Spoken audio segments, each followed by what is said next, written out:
Everybody, welcome back to Wicked Good Sports. I'm your host, Brian, and this is a little bit different. So, in the year or so that Wicked Good Sports has been a thing, like 8 months, in like the 8 months Wicked Good Sports has been a thing, I have been a bit hesitant to talk too much about my favorite just sports team in general, my specific favorite NFL team, the Miami Dolphins.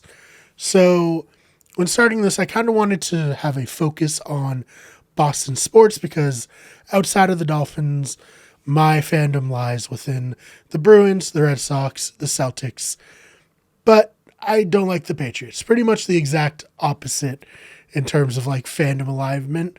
I don't like the Patriots one bit, but I am from Massachusetts, so I figured the easiest thing to do would be to build off of that Boston sports talk radio style of video. So I just had my friends who are fans of the Bruins, Patriots, and Celtics, Chad, Jack, and Chris, just kind of fill those gaps. But starting with this new NFL season, I've decided I would very much like to cover the Dolphins. So this is a new segment that's going to be called the Miami Minute, and undoubtedly it'll be quite longer each time than a minute because there's going to be a lot to talk about, and I hope a lot of it will be positive. So without further ado, and hopefully not coming off as too much of a homer for my beloved Dolphins, let's get into it. So the big stories right now around the Miami Dolphins are, of course, Xavien Howard demanding a trade and Tua doing quite well in camp. So let's start off with Xavien Howard.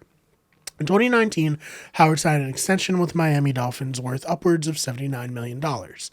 In that deal, about $27 million were guaranteed. In 2019, Howard would get injured and only play in 5 games, which of course was quite disappointing, and he'd have 1 interception.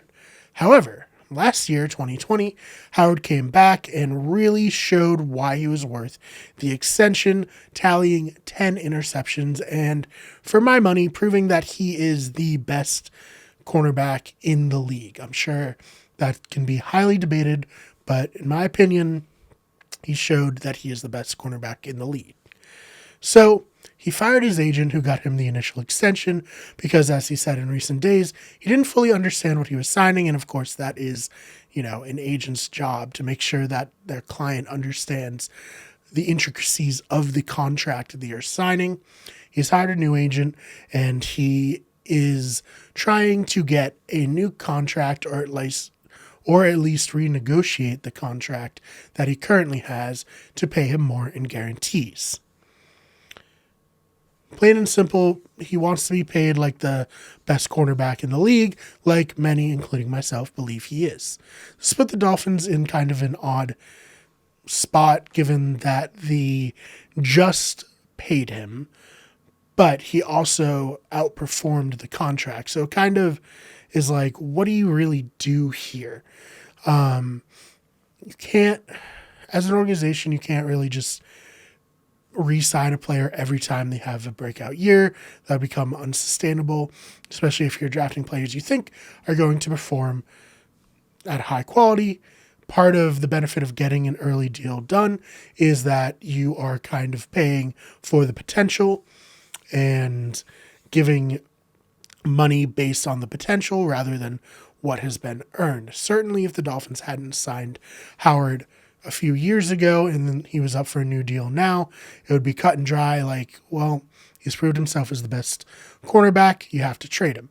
But that's the cold-hearted business side of the NFL and something that many players encounter, and it goes good or bad depending. Further complicating the situation as well, he's the 6th highest paid cornerback in the league. He's not even the highest paid cornerback on his team. That distinction goes to Byron Jones, who signed a 5-year deal worth $82 million, and it has $54 million of guarantees. This is something he brought up in his post that was going around where he said that he demanded a trade. I don't know if he necessarily should have talked about teammates' money. I guess it does make sense that he'd be upset, considering he had such a great year. And Jones, for his part, had a very good year, just not statistically. If you're just looking at the stats, you'd be like, Howard was way better. Jones certainly shut down people and had those balls going toward Howard's side of the field that enabled him to get so many interceptions. So right now, there hasn't been any renegotiation. Apparently, the two sides are working on it. Again, Howard has demanded a trade, but he is still there at minicamp. Whether or not he's practicing, it depends on the day. I think that alone shows a bit of good faith, that he hopes that a deal will get done.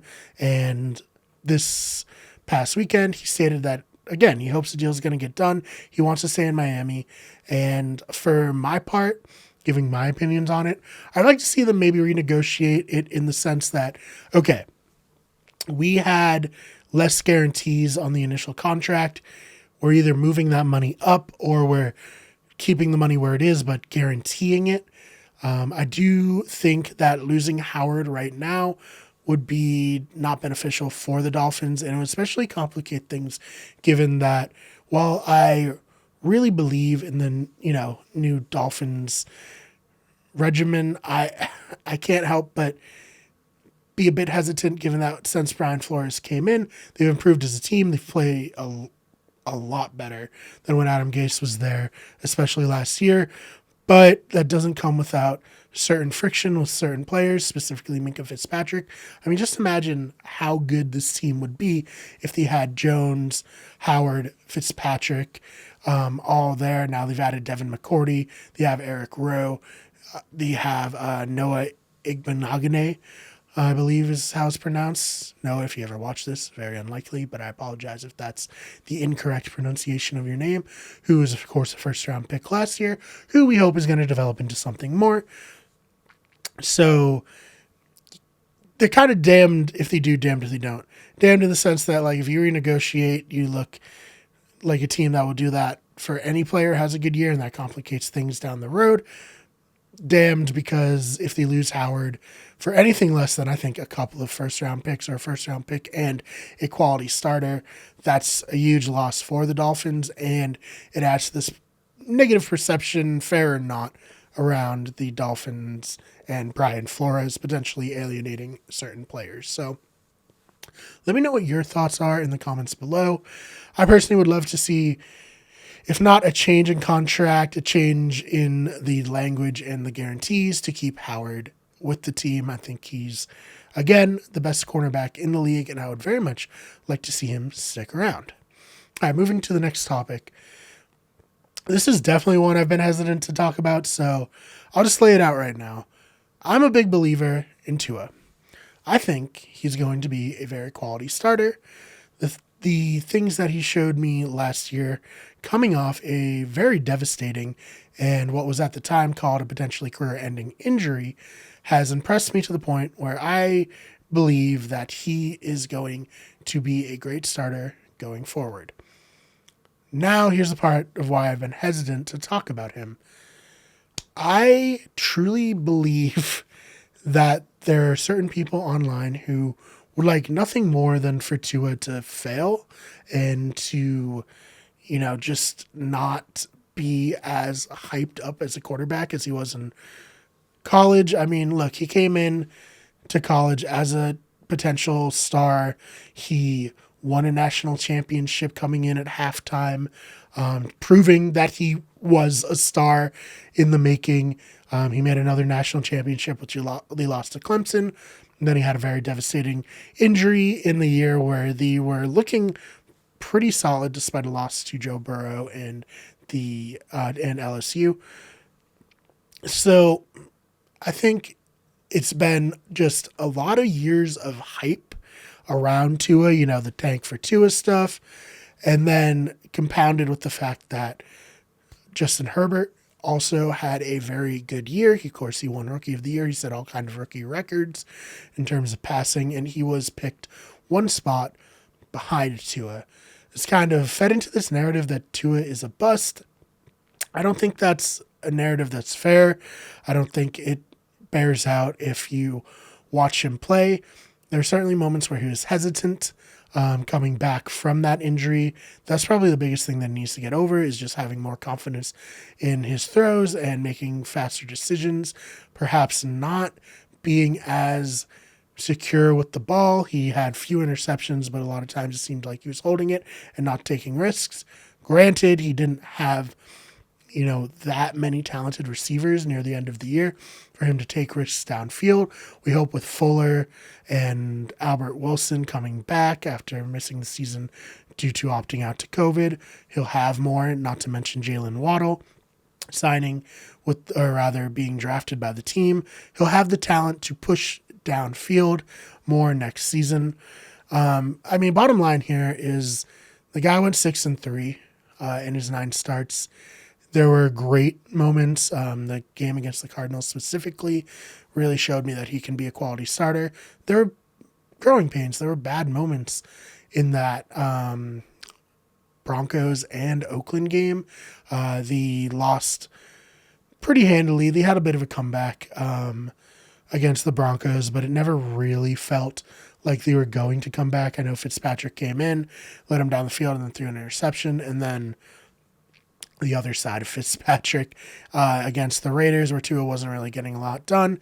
They put Fitzpatrick in to provide a spark. He leads that really insane comeback with, his head getting ripped one way as he launches the ball downfield. And they do win that game. And then the last game of the season was, of course, a complete disaster. The Dolphins get blown out by the Buffalo Bills, who really had not much to play for, but still blew them out, including their backups blowing them out.